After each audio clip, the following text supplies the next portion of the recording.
Καλησπέρα σας, καλοί φίλοι τηλεθεατές. Καλώς ορίσατε στην εκπομπή μας Faces, πρόσωπα. Να ευχαριστήσουμε και τον χορηγό μας, οπωσδήποτε, τον Dr. Βασίλη Μαύρου και τον Vasilis για την στήριξή τους. Ευχαριστούμε πάρα πολύ.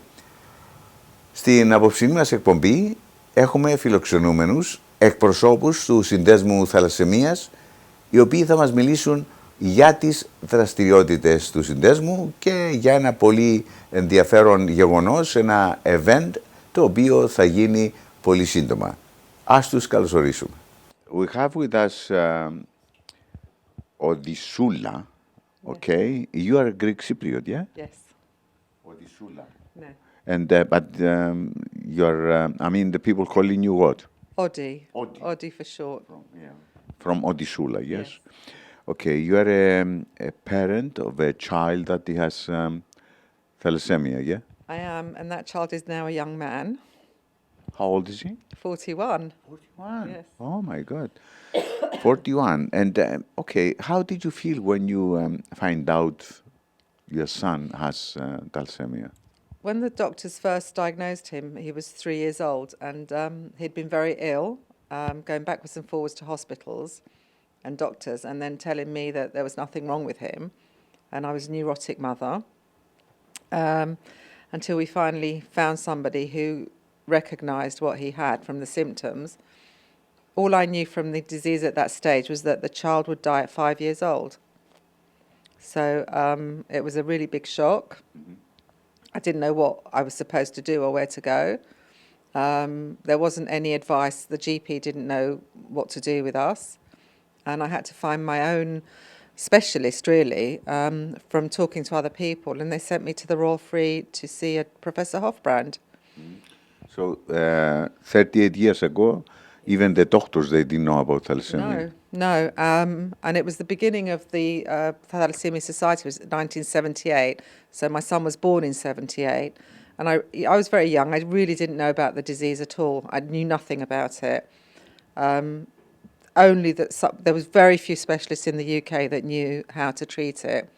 And there was a lot of problems because although they could treat them to keep them alive, they had an issue with iron overload, which was poisoning their bodies. So it was touch and go, really. We didn't know what was going to happen or how long he would survive. Okay, so what's happened? I mean, when he's been diagnosed thalassemic, what happened? I mean, did you go through tests and... Yes, we had to go to the Royal Free, and we spent 2 weeks in and out of the hospital, him having lots of blood tests. They had to transfuse him straight away. His stomach was... His symptoms were a very swollen stomach and tiny skinny legs, but his mouth, like his lips were purple, and also his cheekbones were starting to expand, and he was deforming his face. So once they started transfusions, and then they had to teach me how to inject into his stomach every night. He had to wear this pump, which was the only way at the time of getting rid of the excess iron that they were giving him in the red blood cells. It worked, but it was a big struggle. He hated it. He was a 3-year-old child that was being literally given injections and needles constantly, and you're fighting with him every night, and you don't know what's going to happen. You don't know what the future holds. So, did you have more children after that? Well, I had my daughter who was born before Stephen, and everything was fine, so I had no idea until Stephen was diagnosed with the condition. And after that, I split with Stephen's father and I got remarried, but my present husband's English, and we did have a child. But he's actually he's a carrier, like me. He's got the trait, which means if he has children with another carrier, then he has the same problem of having a thalassemic child. Okay, you say he is a carrier as well. Yes, Okay, my son. that time when your child is being diagnosed thalassemic, didn't the doctor say to you, you have to be careful and you make sure that you're not, having the next one. Yes. Well, I think because my husband was English and it was very unlikely that he would be a carrier, we knew that the child would be okay, but he might have the trait. It's very rare that, English, It is very rare, isn't person, it, for yeah. English? Yeah, it's increasingly rare, but they have another form of it called alpha thalassemia, and it's a lot more popular within the English and Welsh community, but it is quite rare. So in this case, you and your husband, you're both carriers, and you have a third child. No, my third child is with a husband who is not a carrier. Uh-huh. My first two children were with my first husband. Okay. My daughter was born first, she was fine. Then Stephen was born, and he was the thalassemia major. My third child was with my second husband, who's English, so he didn't have the trait. Okay. So we knew that we might have a child with the trait, but it wouldn't affect his life. But he needs to know that he has that trait, because if he has a child with a woman that has a trait, then they've got the opportunity of having a thalassemia major child. So you have another child, but with not the having trait. cells. Yeah. But in saying that, he's with a young lady that his girlfriend, they've been together a while, and she's a Greek girl. So my son's half English, half Greek. She's a Greek girl, and she lived in Cyprus for many years. And I asked her if she'd ever had the test. She assumed she'd had it because her mother said to her, "You don't have thalassemia. Yes, you've had the test in Cyprus. They would have told us." But we had a National Thalassemia Day on the 19th of October, and I insisted she come and have a blood test because I just didn't feel comfortable with it. Okay. And it actually turns out that she has got the alpha thalassemia trait. Is she? Yes. So they now need to be careful. to be very careful and have tests before they have a child. Okay. And her mother and her were both insistent that in Cyprus they said they weren't carriers. Okay. So, as a mother now, what is your suggestions to other parents? I think everybody really, it doesn't matter where we come from now, because we've got such mixtures of people, children being born from all races. So it's not Greek, they could be half Italian, half Greek, half English, quarter this, quarter that. So even if they're not, thalassemia patients, they have the possibility of having that trait. And then everyone's now from different walks of life. So everybody should have that test. Because why would you risk it? Yeah, And, it's really important. So now your son, I suppose, he didn't need so much help from you, is he? He does. He's struggling a lot now they have a lot of problems with bones. The iron, they can't get rid of all the iron, even with the pumps that they use. It's still not 100% great. It causes heart issues, diabetes. He's got terrible joint problems. He's got to have a knee replacement. So he's like, from about 28, he's had the bones of an 80-year-old. So it's not a life. They survive and they're living longer, but it's not a quality of life. And that's what we need to aim for now. That's what we're trying to get more money for funding, more research to give them a quality of life in older age. So in this case, what's happening? What are you doing? How you're trying to raise money? We do charity events. We've got a big gala event on the 7th of December. And we're hoping to raise, we've got about 300 people at present. It's going to be a really good evening, lots of entertainment. We've got Chris Tarrant's doing our auction for us. We've got some really good comedians. So, that's one way of raising it. And then Roanna does a lot of fundraising with her mum through the other channels of pharmaceutical companies, wherever we can get anything, really, because we need to fund the research for the longer living, the better living.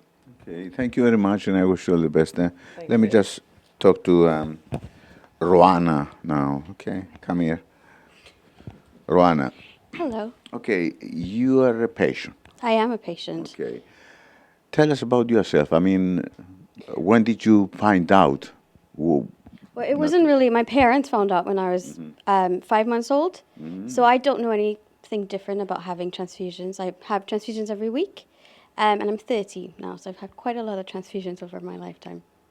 And Audrey spoke about the pump, the Desferal pump that we use, because with thalassemia, you can't produce red, like hemoglobin, so that's why we need to have transfusions with red cells. And when we get these transfusions, you have the iron from it, because we don't use it to make hemoglobin. It stores in your heart So you get heart failure, liver failure.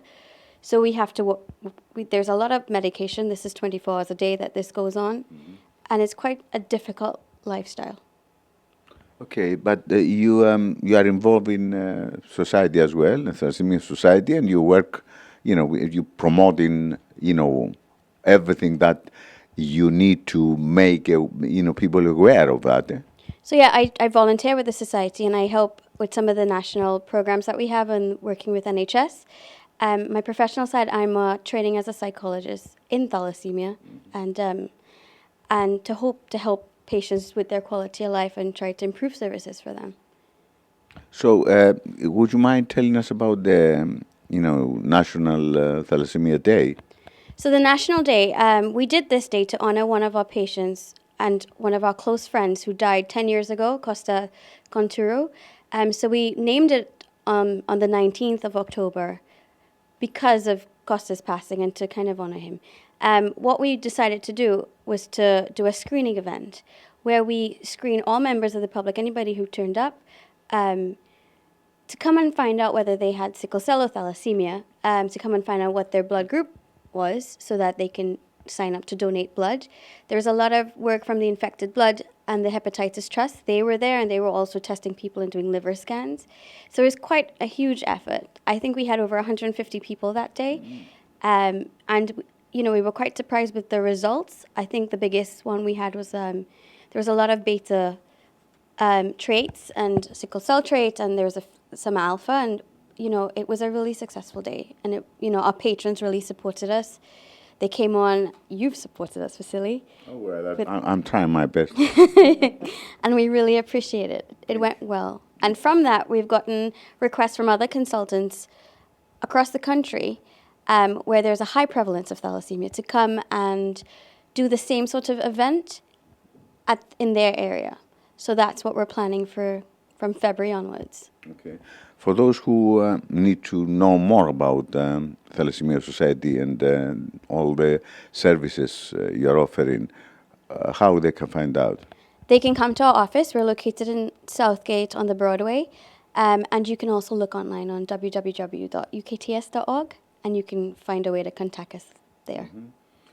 Okay, and tell us about the, you have another big day coming up?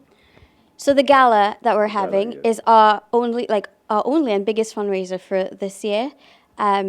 We are hoping to raise enough funds so that we can try to tackle some of those issues that the older patients are facing that are unexpected, because before we just tried to keep people alive, and now that they're living longer, we're seeing new problems arising that doctors don't know how to treat. So we need to raise money to be able to put it into research on bone health, on dental, psychology, things that usually get pushed behind. The other thing we're looking at is trying to help some of the older patients with DWP applications and those things, because not everybody's going to need it, but some people do, and there is no funding out there to help them with these applications.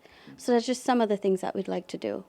Do you have any idea how many people are suffering from this? So in the UK, there's I think it's about 1,600 patients with a form of thalassemia. So that's either thalassemia intermediate or thalassemia major. Mm-hmm. There's over 300,000 carriers in the UK, and that's, in England, I'd say.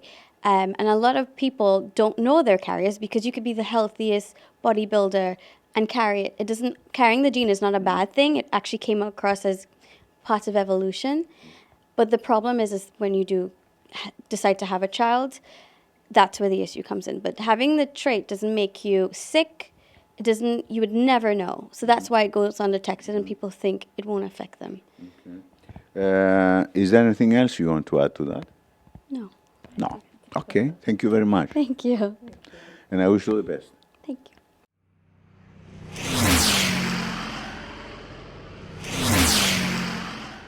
Of course, βεβαίως, we have a very famous, a big celebrity here, and I'm very happy to have you. I love you, Vasily. I love him. you too. Yes. How are you?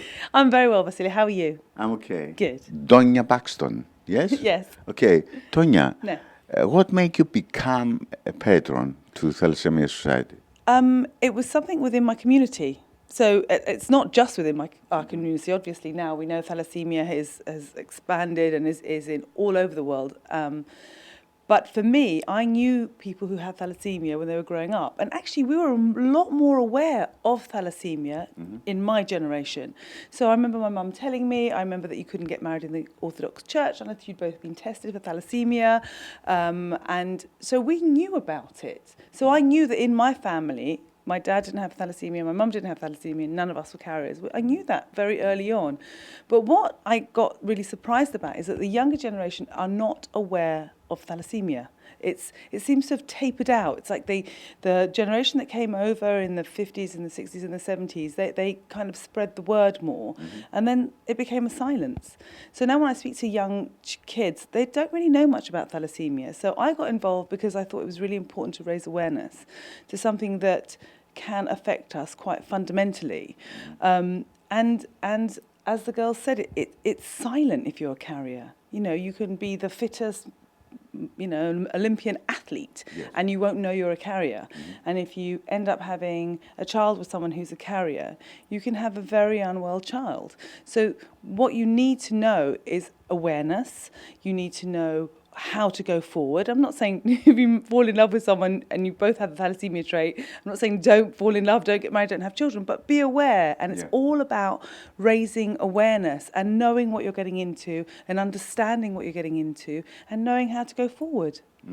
Is there any way, for someone to have to be carrier without parents carrying the stigma? I don't think so. I'm not the expert to ask here, but I'm pretty sure you can't be a carrier if your parents don't have. No, you cannot be. It is a genetic thing that's passed through. Yeah. And what was really interesting is that my brother has married a Sardinian girl, and thalassemia is in Sardinia.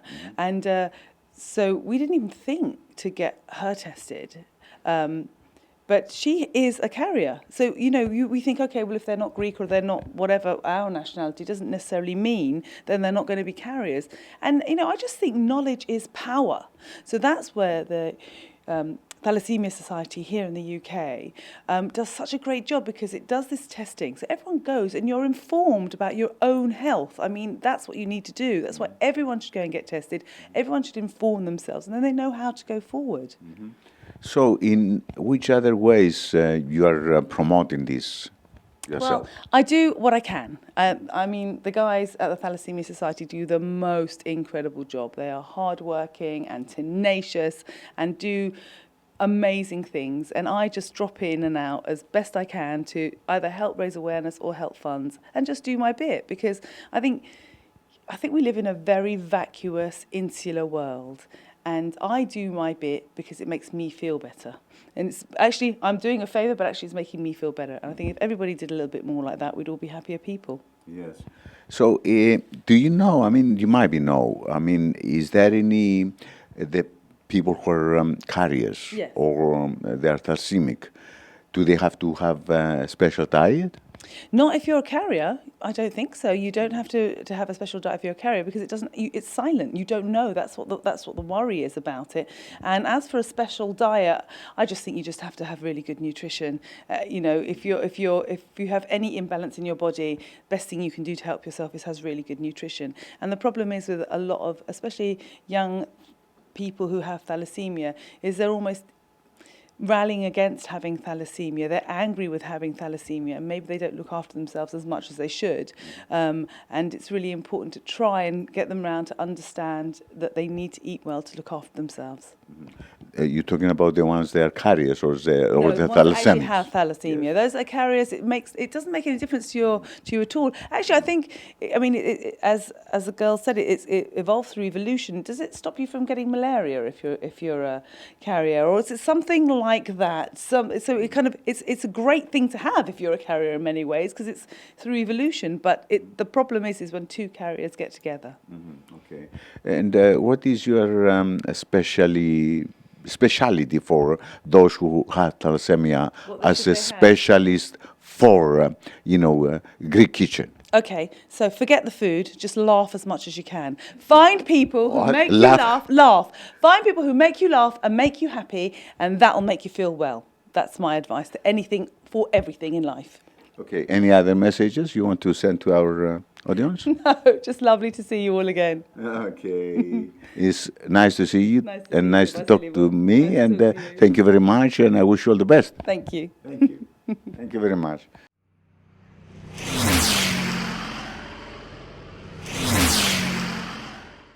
Αυτά, καλοί φίλοι τηλεθεατές, για την απόψινή μας εκπομπή. Σας ευχαριστούμε που μας παρακολουθήσατε και πάλι.